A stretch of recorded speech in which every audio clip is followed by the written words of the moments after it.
ஆண்டவர் உங்களுக்கு என்னுடைய வாழ்க்கையில அவர் செய்கிற வேலை எப்படி இருக்கும் அப்படின்னா, நீங்க நானும் புரிந்து கொள்ளாத விதத்தில் இருக்கும். அவர் நமக்கு புரிஞ்சுக்க முடியாது. என்னையும் என்னுடைய குடும்பத்தையும் இங்கே கொண்டு வந்து உங்களுக்கு என்று ஒரு ஊழியக்காரனை வைப்பதற்காகவே 11-12 வருஷத்துக்கு முன்னாடியே ஆண்டவர் செக்க வச்சு எங்கெல்லாம் நவுத்தி, எங்கெல்லாம் நெருக்கி, எங்கெல்லாம் அவமானப்படமோ எல்லாவற்றையும் செஞ்சார். ஆனால் நமக்கு புரியல, ஏன் இப்படி செய்யறாரு, ஏன் இப்படி நடத்துறாரு.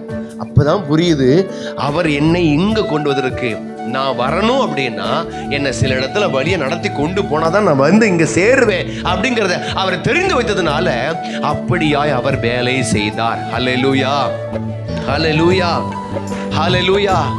உங்க வாழ்க்கையில கூட ஆண்டவர் அப்படிதான் செஞ்சிட்டு இருக்காரு. இதுவரைக்கும் நீங்க நினைக்கிறீங்க என்னை யாரோ அழிக்க நினைக்கிறாங்க, என்னை யாரோ என்னை இல்லாமக்க நினைக்கிறாங்க. ஆனா ஒண்ணும் நடக்கல. உங்களை அழிக்க முடியல, உங்களை துரத்த முடியல, உங்களை அந்த இடத்தை விட்டு மாற்ற முடியல. காரணம் என்ன தெரியுமா?